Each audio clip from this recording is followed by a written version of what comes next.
श्री व्यास जी ने कहा, एक समय नैमिषारण्य तीर्थ शौनक आदि सभी ऋषियों तथा मुनियों ने पुराण शास्त्र के वेता श्री सूत जी महाराज से पूछा।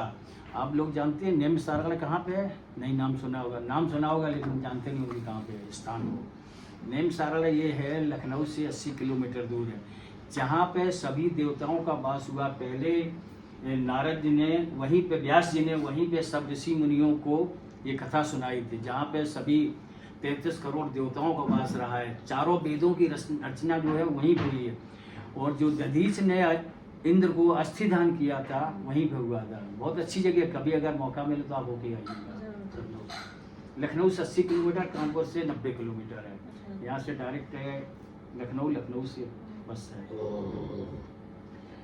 तो एक समय नैमिषारण्य तीर्थ में शौनक आदि सभी ऋषियों तथा मुनियों ने पुराण शास्त्र के वेत्ता श्री सूत जी महाराज से पूछा।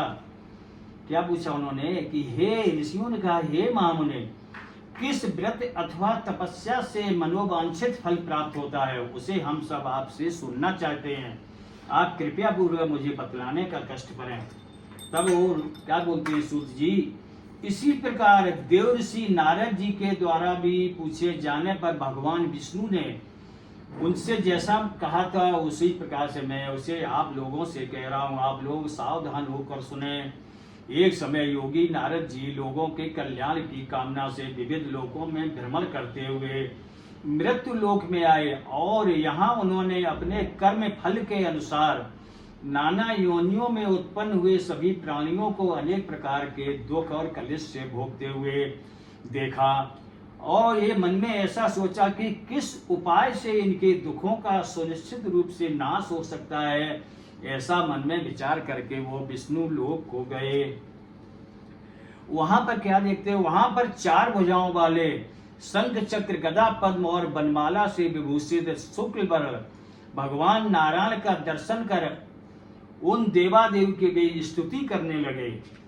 नारद जी नमो वामन सातीत रूपाय अनंत शक्तये आदि मध्यांतहीनाय निर्गुणाय गुणात्मने सर्वेषामादि भूताय भक्ता नामादि नाशने श्रुत्वा स्तोत्रम ततो विष्णु नारदम प्रत्यभासते। नारद जी बोले, हे वाणी और मन से परे स्वरूप वाले अनंत शक्ति आदि मध्य और अंत से रहित निर्गुण और सकल कल्याण में सर्वगुणों से संपन्न स्थावर जगमात्मक निखिल सृष्टि प्रपंचक के कारण भूत और भक्तों की पीड़ा नष्ट करने वाले हे परमात्मन, आपको नमस्कार है। श्रुति स्तुति सुनने के अनंतर भगवान विष्णु ने नारद जी से कहा। नारद जी से विष्णु भगवान ने क्या पूछा?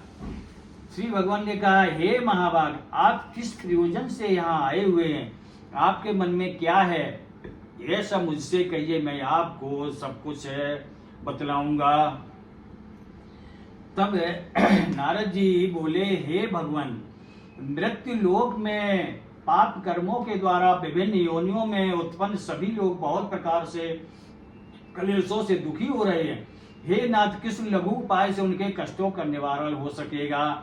यदि आपकी मेरे ऊपर कृपा हो तो सब मैं आपसे सुनना चाहता हूँ। कृपया पूर्वक मुझे बतलाने का कष्ट करें।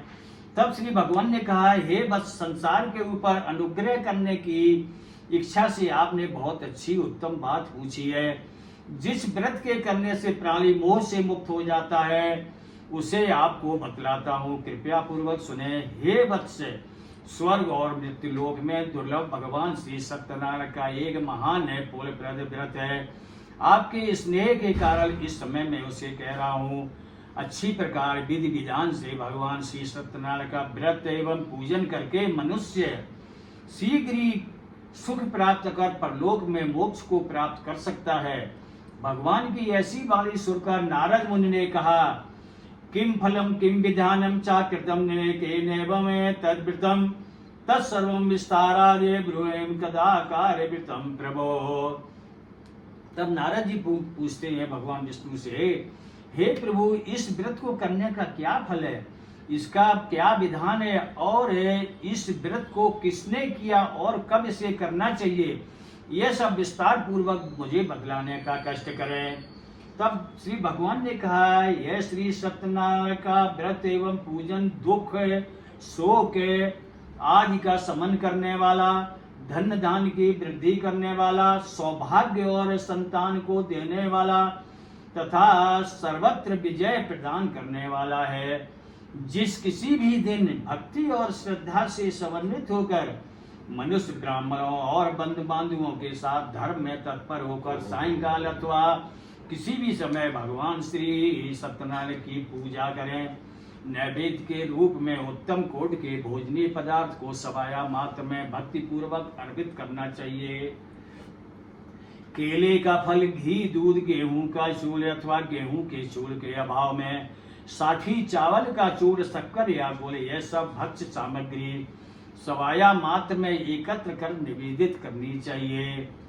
बंद बांधुओं के साथ श्री सत्यनारायण भगवान की कथा सुनकर ब्राह्मण को दक्षिणा देनी चाहिए। तदंतर बंद बांधुओं के साथ ब्राह्मणों को भोजन करवाना चाहिए। भक्ति पूर्वक प्रसाद ग्रहण करके नृत्य गीत आदि का आयोजन करना चाहिए। तदंतर भगवान श्री सत्यनारायण का स्मरण करते हुए अपने अपने घर को जाना चाहिए। ऐसा करने से मनुष्यों की अभिलाषा अवश्य पूर्ण होती है। विशेष रूप से कलयुग में पृथ्वी लोक में यह सबसे एक छोटा सा उपाय है। इत श्री स्कंद पुराण रेवाखंडे श्री सत्यनारायण व्रत कथायाम प्रथमो अध्याय समाप्त। बोलो वृंदावन बिहारी लाल की जय। गोविंद जय जय गोपाल जय जय गोविंद जय जय गोपाल जय जय राधा रमण हरि गोविंद जय जय राधा रमण हरि गोविंद जय जय। बोलो गोविंद भगवान की जय। हवा लग रही, थोड़ा पंख स्लो कर दो ना हो तो इसी को नहीं, क्योंकि हवा लग रही शायद। ओम द्वितीयो अध्याय।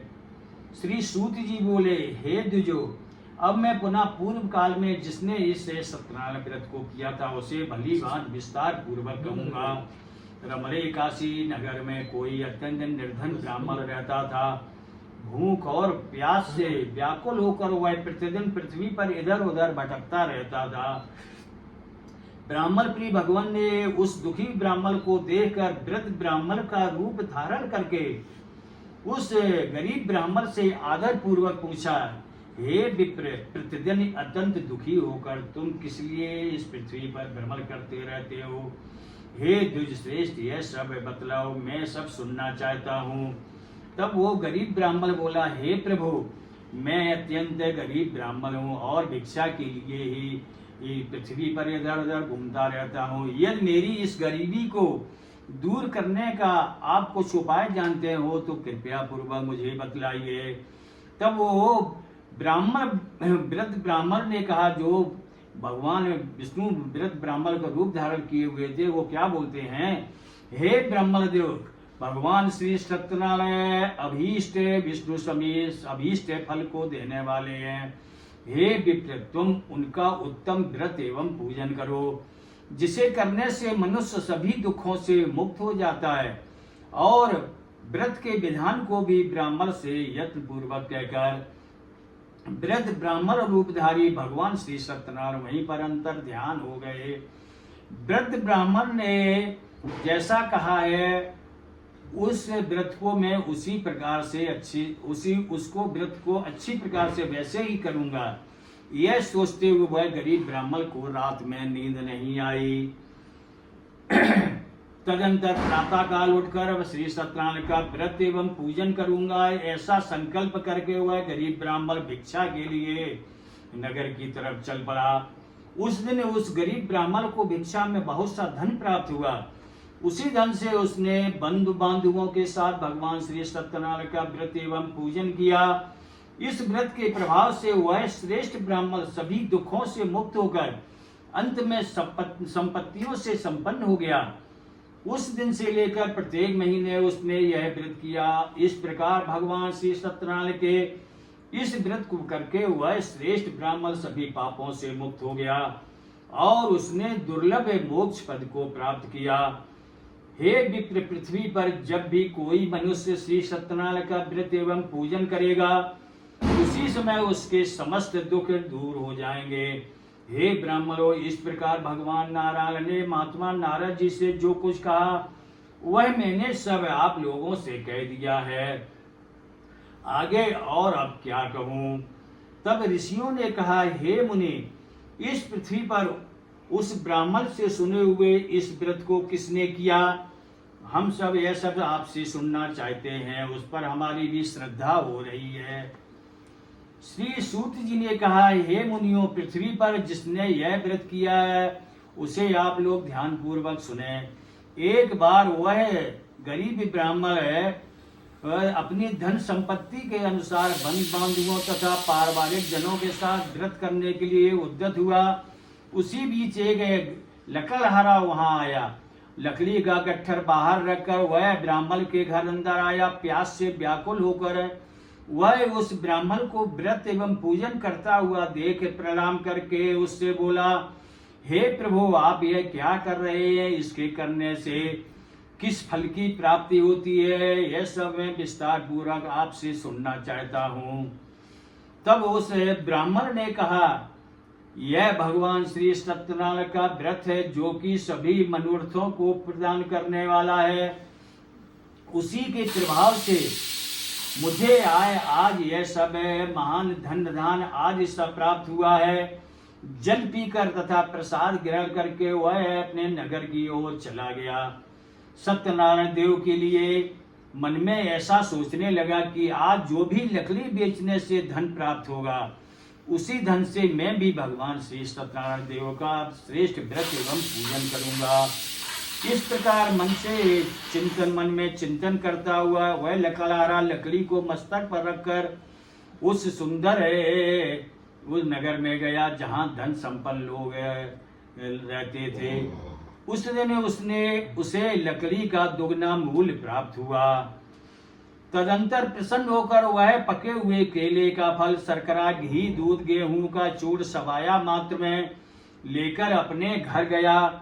तत्पश्चात उसने अपने बंधु बांधवों को बुलाकर विधि विधान से भगवान श्री सत्यनारायण का व्रत एवं पूजन किया। उस व्रत के प्रभाव से वह धन पुत्र से संपन्न हो गया और इस लोक में अनेक सुखों को भोग कर अंत में सत्यपुर वैकुंठ लोक को प्राप्त हुआ। इत श्री स्कंद पुराण रेवा खंडे श्री सत्यनारायण व्रत कथायाम द्वितीयो अध्याय समाप्त।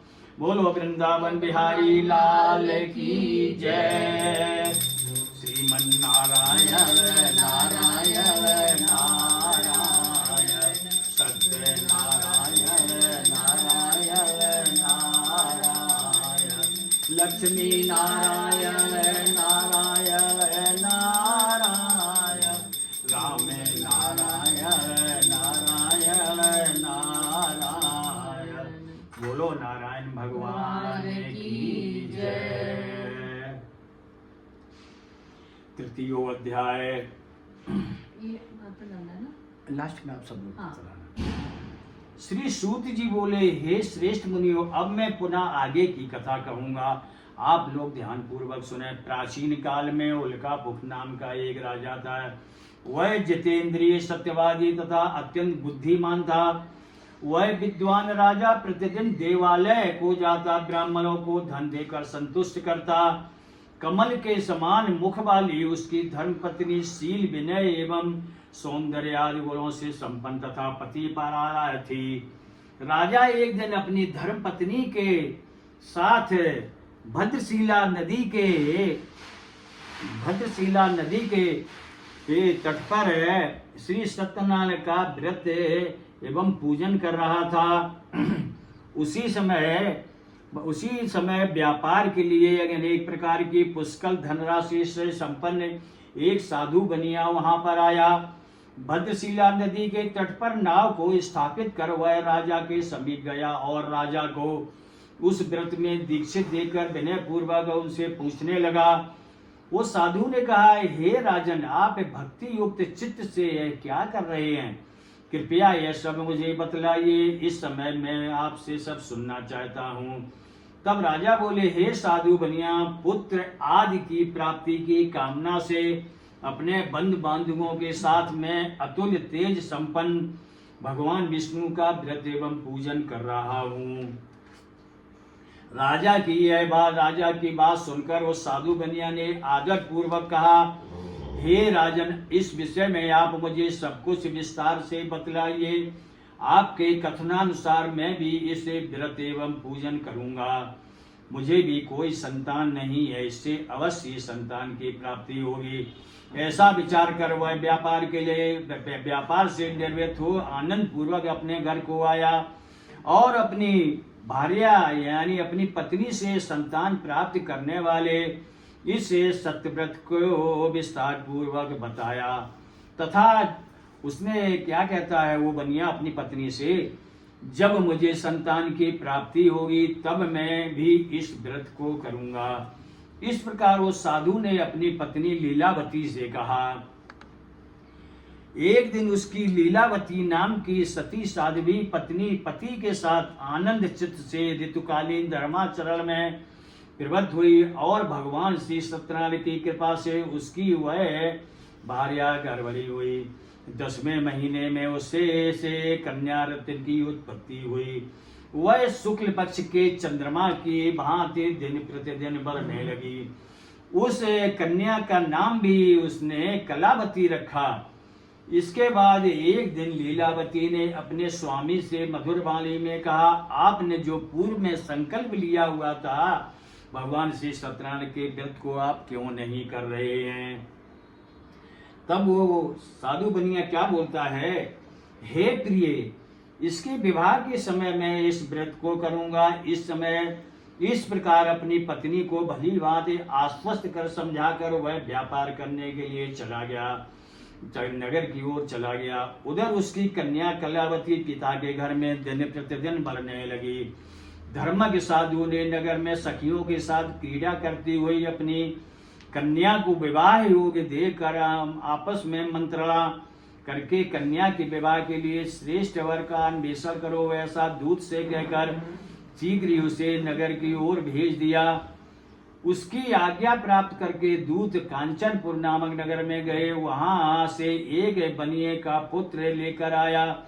उस साधु ने उस बलिक के पुत्र को सुंदर और गुणों से संपन्न देखकर अपनी जाति के लोगों तथा बंधु बांधुओं के साथ संतुष्ट चित्त हो विधि विधान से बलिक के पुत्र में उस अपने हाथ में अपनी कन्या का दान कर दिया।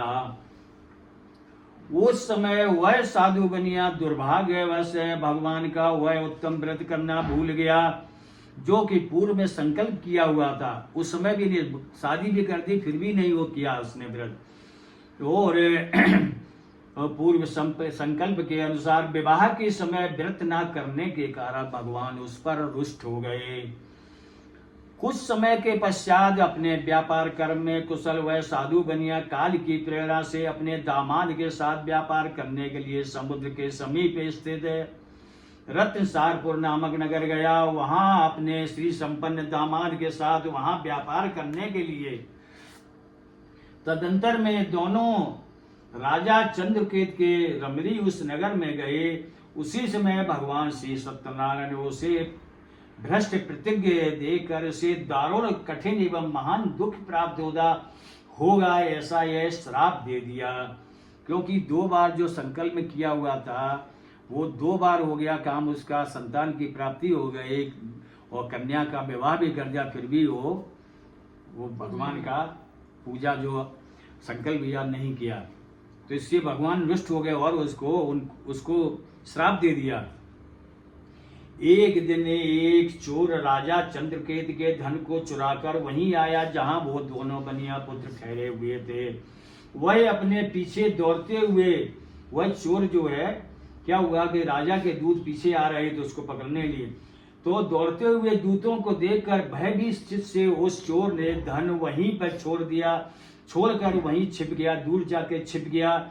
इसके बाद राजा के दूत वहां पे आ गए जहां वो साधु बनिए ठहरे हुए थे। वहां राजा के धन को देखकर राजा के दूतों ने देखा कि तो हमारे राजा का धन है।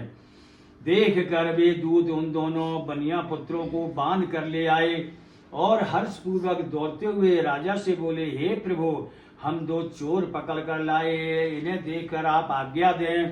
राजा की आज्ञा से दोनों को शीघ्र ही दृढ़ता पूर्वक बांध कर बिना विचारे महान कारागार जेल में डाल दिए गए। भगवान सत्यदेव की माया से किसी ने उन दोनों की बात नहीं सुनी और राजा चंद्रकेत ने उन दोनों का धन भी ले लिया था जो उन्होंने कमाया हुआ था। उन भगवान के श्राप से बलिक के घर में उसकी पत्नी भी अत्यंत दुखी हो गई। उसके घर में भी जो वही सारा धन था वह सारा का सारा चोरों ने चुरा लिया। वह लीलावती शारीरिक एवं मानसिक पीड़ाओं से युक्त होकर भूख और प्यास से व्याकुल हो दुखी होकर अपनी अन्न की चिंता से इधर उधर दर दर भटकने लगी। कलावती कन्या भी भोजन के लिए इधर उधर प्रतिदिन घूमने लगी। एक दिन क्षुधा से पीड़ित हो वह कलावती एक ब्राह्मण के घर गई। वहां जाकर उसने श्री सत्यनारायण के व्रत पूजन को करते हुए देखा। वहां बैठकर उसने कथा सुनी और वरदान मांगा। तदंतर प्रसाद ग्रहण करके वह कुछ रात होने पर घर को गई। जब वह घर को पहुंचती है तो उसकी माता जी पूछती है अपनी बेटी से कि माता लीलावती ने कलावती कन्या से प्रेम पूर्वक पूछा, हे पुत्री, इतनी रात में तू कहाँ रुक गई थी? तुम्हारे मन में क्या है? कलावती कन्या ने तुरंत माता से कहा, हे माँ, मैंने एक ब्राह्मण के घर में मनोरथ प्रदान करने वाला एक व्रत देखा। कन्या की उस बात को सुनकर वह बलिक की भार्या भी उस व्रत को करने के लिए उद्यत हुई और प्रसन्न मन से उस साध्वी ने बंद बांधुओं के साथ भगवान श्री सत्यनारायण का व्रत किया और इस प्रकार प्रार्थना की कि हे भगवान, आप हमारे पति एवं दामाद के अपराध को क्षमा करें। वे दोनों अपने घर को शीघ्र आ जाएं। इस व्रत से भगवान श्री सत्यनारायण पुनः संतुष्ट हो गए और उन्होंने नृपश्रेष्ठ चंद्रकेत को स्वप्न दिखाया और स्वप्न में कहा, हे नृपश्रेष्ठ, प्रातः काल दोनों बलिक पुत्रों को छोड़ दो और वह सारा धन भी दे दो जो तुमने उनसे समय ले लिया है, अन्यथा मैं तुम्हारा राज धन और पुत्र सहित सर्वनाश कर दूंगा। राजा से स्वप्न में ऐसा कहकर भगवान श्री सत्यनारायण अंतर ध्यान हो गए। इसके अनंतर प्रातः काल राजा ने अपने सभासदों के साथ सभा के मध्य बैठकर अपना स्वप्न लोगों को बताया और कहा, दोनों बंदी बलिक पुत्रों को शीघ्र ही मुक्त कर दो। राजा की ऐसी बात सुनकर वे राजपुरुष दोनों महाजनों को बंधन मुक्त करके राजा के सामने लाकर विनय पूर्वक बोले, महाराज, बेरी बंधन से मुक्त करके दोनों बलिक पुत्र लाए गए हैं। इसके बाद दोनों महाजन बलिक पुत्र नृपश्रेष्ठ चंद्रकेत को प्रणाम करके पूर्व वृत्तांत का स्मरण करते हुए भय विह्वल हो गए और कुछ बोल न सके। राजा ने बलिक पुत्रों को देखकर आदर पूर्वक पूछा, आप लोगों को प्रारब्ध बस यह महान दुख प्राप्त हुआ है, इस समय अब कोई भय नहीं है। ऐसा कहकर उनकी बेड़ी खुलवाकर छौर कर्म आदि कराया। राजा ने वस्त्र अलंकार देकर उन दोनों बलिक पुत्रों को संतुष्ट किया तथा सामने बुलाकर वाणी द्वारा अत्यधिक आनंदित किया। पहले से जो धन लिया था उसे दूना करके दिया। तदंतर राजा ने पुनः उनसे कहा, हे साधु, आप सबको अब आप अपने घर को जा सकते हैं।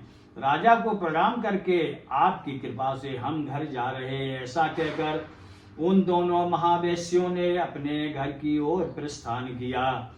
इस श्री स्कंद पुराण रेवाखंडे श्री सत्यनारायण कथायाम तृतीयो अध्याय समाप्त। बोलो वृंदावन बिहारी लाल की जय। गोविंद हरे गोपाल हरे गोविंद हरे गोपाल हरे। जय जय प्रभु दीन दयाल हरे। जय जय प्रभु दीन दयाल हरे। गोविंद हरे गोपाल हरे गोविंद हरे गोपाल हरे। जय जय प्रभु दीन दयाल हरे। जय जय प्रभु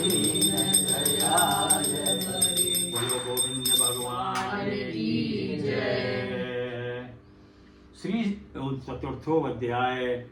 श्री सूत जी बोले, वो साधु बोले कि मंगलाचरण ब्राह्मणों को धन देकर अपने नगर के लिए चल पड़ा। साधु के कुछ दूर जाने पर भगवान श्री सत्यनारायण उनकी एक बार परीक्षा लेने की मन में इच्छा की, क्या अब फिर देखते हैं क्या बोलते हैं। तो फिर उनके भगवान ने क्या कहा, एक साधु का रूप रखकर भगवान उसके पास आते हैं और पूछते हैं, हे साधु तुम्हारी नाव में क्या भरा हुआ है। तब धन के मद में चूर होकर, यानी उनको इतना घमंड आ गया कि अब तो हमारे पास बहुत धन आ ही गया, अब क्या। तो धन के मद में चूर होकर दोनों महाजनों ने अवहेलना पूर्वक हंसते हुए वो दंडी स्वामी से पूछा, ये स्वामी आप यह क्यों पूछ रहे हैं, क्या कुछ धन लेने की इच्छा है। हमारी नाव में तो लता पत्रे आज भरे हुए हैं। ऐसी निष्ठुर वाणी सुनकर भगवान वो दंडी स्वामी ने कहा, तुम्हारी बात सत्य हो जाए। ऐसा करके दंडी स्वामी का रूप धारण किए हुए भगवान कुछ दूर जाकर समुद्र के समीप बैठ गए। दंडी के चले जाने पर नृत्य क्रिया करने के पश्चात जल में ऊपर उठी हुई नौका को देखकर वह साधु बनिया अत्यंत आश्चर्य में पड़ गया और नाव में लता पत्रे आदि को देखकर मूर्छित होकर पृथ्वी पर गिर पड़ा। सचेत होने पर बलित पुत्र चिंतित हो गया। तब उसके दामाद ने इस प्रकार कहा, आप शोक क्यों करते हैं। दंडी ने यह सब उन्हीं दंडी स्वामी ने श्राप दिया हुआ है। इस स्थिति में ही चाहे तो वे सब कुछ कर सकते हैं, इसमें कोई संशय नहीं है। अतः उन्हीं की शरण में हम चलें, वही हमारी मन की इच्छा को पूर्ण करेंगे। दामाद की ऐसी बात सुनकर वह साधु बनिया उनके पास गया जहां वो दंडी स्वामी ठहरे हुए थे। उन दंडी को देखकर उसने भक्ति पूर्वक उन्हें दंड प्रणाम किया तथा आदर पूर्वक कहने लगा, आपके सन्मुख मैंने जो कुछ कहा है वह झूठ बोलकर मैंने असत्य भाषण रूप अपराध किया हुआ है। आप मेरे उस अपराध को क्षमा करें। ऐसा कहकर बारंबार प्रणाम करके वह महान शोक से व्याकुल हो गया। दंडी ने उसे रोता हुआ देखकर कहा, हे मूर्ख रो मत, मेरी बात सुनो। मेरी पूजा से उदासीन होने के कारण तथा मेरी आज्ञा से ही तुमने ये सभी बार बार ये दुख प्राप्त किया हुआ है। भगवान की ऐसी वाणी सुनकर वह उनकी स्तुति करने लगा। त्वन्माया मोहितां सर्वे ब्रह्मादिस्त्रे ना जानन्ति गुणान् रूपं तवाश्रयाश्चैमिदं प्रभो। मूलोऽहं त्वां कथं जाने मोहितस्त्वा मया प्रसीद पूजिष्यामि यथा विभव विस्तरे। पुरा वित्तं चातते सर्वत्राहि मां शरणागतं श्रुत्वा भक्ति युक्तम वाक्यं मैं परितुष्टो जनार्दना। साधु ने कहा, हे प्रभु, यह बड़े ही आश्चर्य की बात है कि आपकी माया से मोहित होने के कारण ब्रह्मा आदि देवता भी आपके गुणों और रूप को यथापूर्वक नहीं जान पाते हैं। तो मैं यह मूर्ख आपकी माया से मोहित होने के कारण कैसे यह सब जान सकता हूँ। आप मेरे अपराध को क्षमा करके मुझ पर प्रसन्न हो। मैं अपनी धन संपत्ति के अनुसार आपकी पूजा करूंगा। मैं आपकी शरण में आया हूँ। मेरा जो नौका में स्थित पुराना धन था उसकी तथा मेरी आप रक्षा करें। उस बनिए की भक्ति युक्त वाणी सुनकर भगवान जनार्दन संतुष्ट हो गए। यानी हमारे प्रभु इतने दयालु हैं, बस थोड़ी सी उनसे विनती करो तुरंत प्रसन्न हो जाते हैं। संतुष्ट हो गए। भगवान हरि उसे अभीष्ट वर प्रदान करके वहीं पर अंतर ध्यान हो गए। इसके बाद वह साधु अपनी नौका में चढ़ा और उसे धन धन से भरपूर देखकर भगवान सत्यदेव की कृपा से हमारा मनोरथ सफल हो गया है। ऐसा कहकर स्वजनों के साथ उसने भगवान की विधि पूर्वक पूजा की। भगवान श्री सत्यनारायण की कृपा से वह आनंद से भरपूर हो गया और नाव को ये प्रयत्न पूर्वक संभाल कर उसने अपने नगर के लिए प्रस्थान किया। साधु बनिया ने अपने दामाद से कहा, वह देखो हमारी रत्नपुरी नगरी दिखाई दे रही है। इसके बाद उसने अपने धन के दूत रक्षक को अपने आगमन का समाचार देने के लिए अपनी नगर में भेज दिया। तत्पश्चात उस दूत ने नगर में जाकर साधु की पत्नी को देखकर हाथ जोड़कर प्रणाम किया तथा उसके लिए अभीष्ट बात कही। सेठ जी अपने दामाद के साथ तथा बंधु बांधुओं के साथ बहुत सारे धन धान्य से संपन्न होकर नगर के निकट पधार चुके हैं। दूत के मुख से यह बात सुनकर वह महान आनंद से विह्वल हो गई और उस साध्वी यानी उसकी पत्नी ने श्री सत्यनारायण की पूजा करके अपनी पुत्री से कहा, हे पुत्री, मैं उस साधु के दर्शन के लिए जा रही हूँ, तुम शीघ्र ही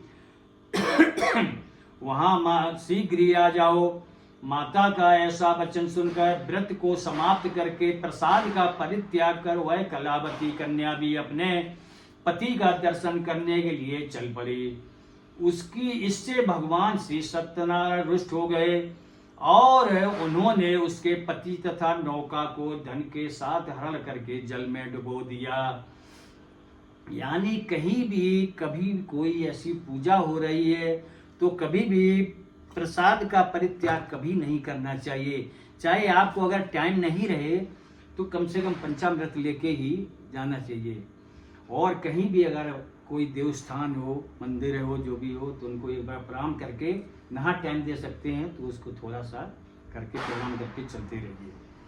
तो वही प्रसाद का परित्याग किया। देखो वो कन्या उसकी माता जी बोल गई कि आप आ जाना, तो उसने वो भी अपने पति को देखने के लिए चल पड़ी, तो प्रसाद नहीं लिया उसने। तब क्या हुआ, इसके बाद कलावती कन्या अपने पति को ना देखकर महान शोक से रुदन करती हुई पृथ्वी पर गिर पड़ी।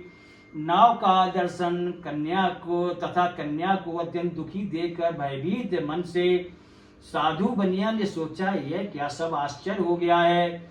नाव का संचालन करने वाले भी सभी चिंतित हो गए। तदंतर वह लीलावती भी कन्या को अत्यंत दुखी हो गई और अत्यंत दुख से विलाप करती हुई अपने पति से इस प्रकार बोली, अभी अभी नौका के साथ वह दामाद कैसे अलक्षित हो गया। ना जाने किस देवता की उपेक्षा से वह नौका हरण कर ली गई, अथवा श्री सत्यनारायण का महात्म्य कौन जान सकता है। ऐसा कहकर वह स्वजनों के साथ विलाप करने लगी और कलावती कन्या को गोद में लेकर रोने लगी। कलावती कन्या भी अपने पति के नष्ट हो जाने पर अत्यंत दुखी हो गई और पति की चरण पादुका लेकर उनका अनुगमन करने के लिए अपने मन में निश्चय किया। कन्या के इस प्रकार के आचरण को देखकर भार्या सहित वह धर्मज्ञ साधु बनिया अत्यंत शोक संतप्त हो गया और सोचने लगा, या तो यह भगवान श्री सत्यनारायण ने यह दामाद के साथ धन धान्य से संपन्न भरी इस नौका का अपहरण किया है, अथवा हम सभी भगवान सत्यदेव की माया से मोहित हो गए हैं। अपनी धन शक्ति के अनुसार मैं भगवान श्री सत्यनारायण की पूजा एवं में व्रत करूंगा, सभी को बुलाकर इस प्रकार कहकर उसने अपने मन की इच्छा प्रकट की और बारंबार भगवान सत्यदेव को दंडवत प्रणाम किया। इससे दीनों के परपालक भगवान श्री सत्यदेव प्रसन्न हो गए। भक्त वत्सल भगवान ने कृपा पूर्वक कहा, तुम्हारी कन्या प्रसाद छोड़कर अपने पति को देखने के लिए चली आई। निश्चय ही इसी कारण उसका पति अदृश्य हो गया है। यदि वह घर जाकर प्रसाद ग्रहण करके पुनः वापस आए तो हे साधु, तुम्हारी पुत्री पति को प्राप्त कर सकेगी, इसमें कोई संशय नहीं है। ऐसी आकाश से आकाशवाणी हुई है। कलावती कन्या भी आकाश मंडल से ऐसी वाणी सुनकर शीघ्र ही घर गई और उसने प्रसाद ग्रहण किया। पुनः आकर स्वजनों तथा अपने पति को देखा। तब कलावती कन्या ने अपने पिता से कहा, हे पिताजी, अब तो शीघ्र ही घर चलें, विलंब क्यों कर रहे हैं। कन्या की यह बात सुनकर वह बड़े पुत्र संतुष्ट हो गया और विधि विधान से भगवान श्री सत्यनारायण का पूजन करके धन और बंधु बांधवों के साथ अपने घर गया। तदंतर वह हर पूर्णिमा तथा संक्रांति आदि पर्वों पर भगवान श्री सत्यनारायण का पूजन करते हुए इस लोक में सुख भोग कर अंत में सतपुर वैकुंठ लोक को प्राप्त हुआ।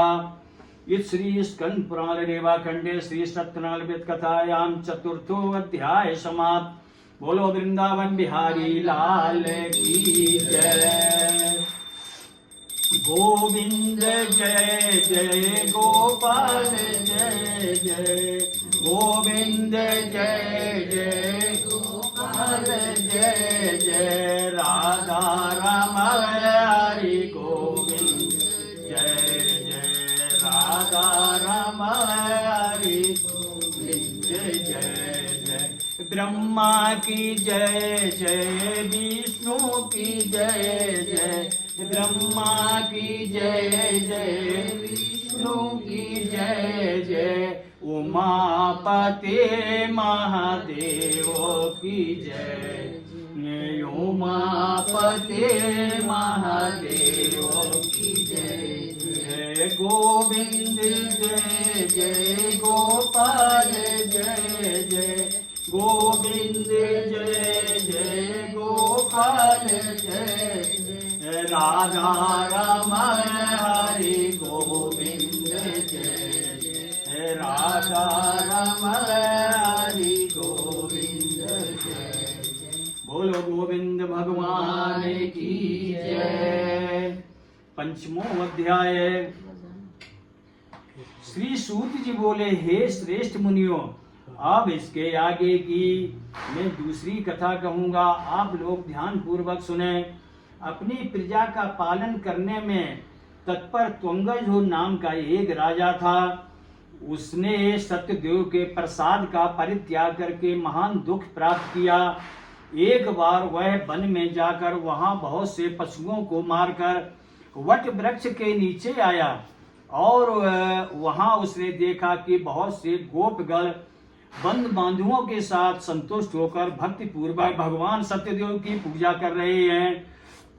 राजा यह देखकर अहंकार वश ना तो वहां गया और ना उसने भगवान श्री सत्यनारायण को प्रणाम ही किया। इसके बाद पूजन के अनंतर सभी गोपगण भगवान का प्रसाद राजा के समीप रखकर वहां से लौट गए और अपनी इच्छा के अनुसार उन सभी ने भगवान का प्रसाद ग्रहण किया। इधर राजा को प्रसाद का परित्याग करने से महान दुख प्राप्त हुआ। उसका संपूर्ण धन धान्य एवं सभी सौपुत्र नष्ट हो गए। राजा ने मन में यह निश्चय किया कि यह अवश्य भगवान श्री सत्यनारायण ने हमारा सर्वनाश किया हुआ है, इसलिए मुझे वहीं जाना चाहिए जहां श्री सत्यनारायण का व्रत एवं पूजन हो रहा है। ऐसा मन में निश्चय करके वह राजा गोपगणों के समीप गया और उसने गोपगणों के साथ भक्ति श्रद्धा से युक्त होकर विधि पूर्वक भगवान श्री सत्यदेव की पूजा की।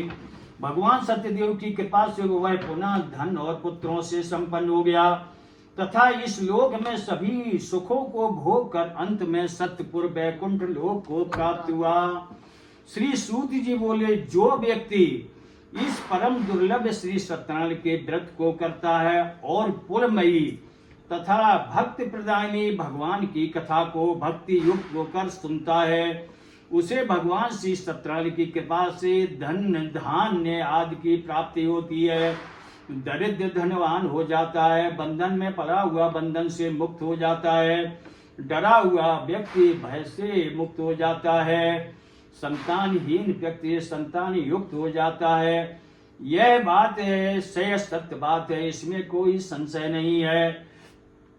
इस लोक में सभी इच्छित फलों को भोग कर के अंत में वह सतपुर वैकुंठ लोक को जाता है। हे ब्राह्मणों, इस प्रकार मैंने आप लोगों से भगवान श्री सत्यनारायण के व्रत को कहा, जिसे करके मनुष्य सभी दुखों से मुक्त हो जाता है।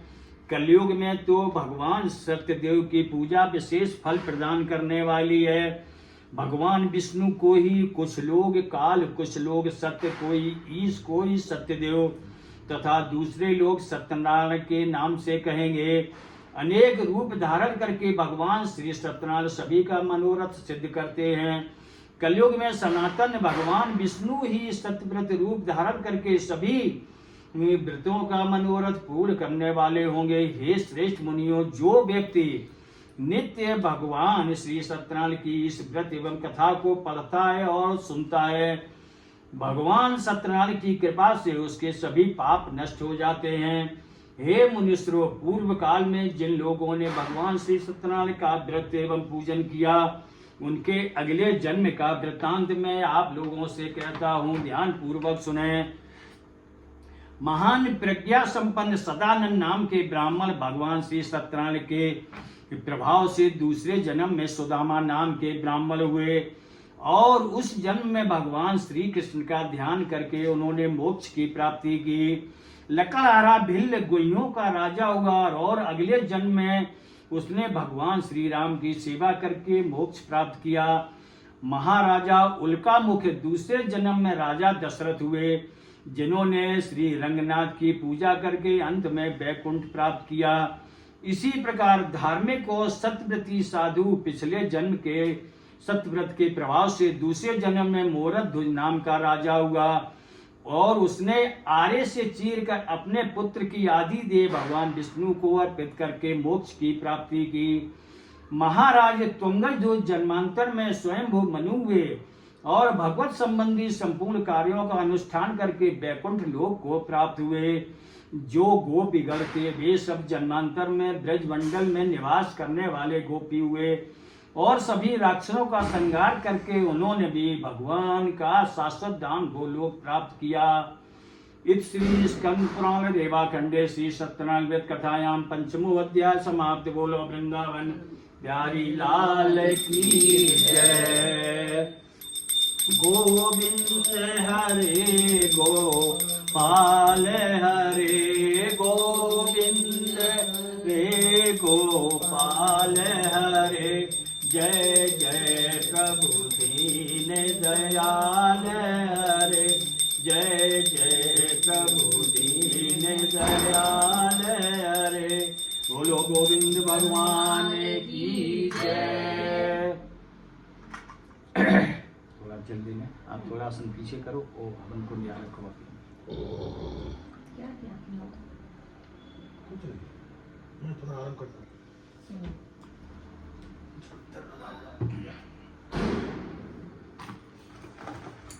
एक प्लेट लाओ, चाहे इसमें करना नहीं तो प्लेट हो दिया तो उसमें हवन सामग्री निकाल देते हैं। माला हो गई पूरी ना? अच्छा तब ठीक है, नहीं माला पूरी करने के बाद ही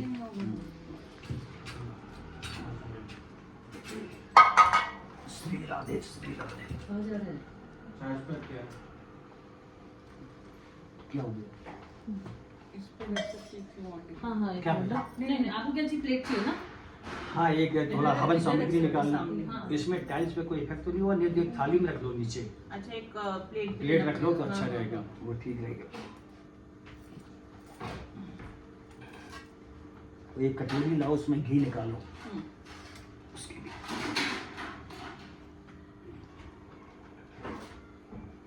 गरम करना है, ऐसे नहीं होगा। थोड़ा कटोरी निकाल के गरम कर लो। करें इसको थोड़ा कटोरी में निकाल के गरम करके दे प्लास्टिक में ओवन में। हाँ, एक Combinate। भगवान का सामान इसमें। इसमें आपकी ये प्लेट में रखोगे इसका। देखो इसमें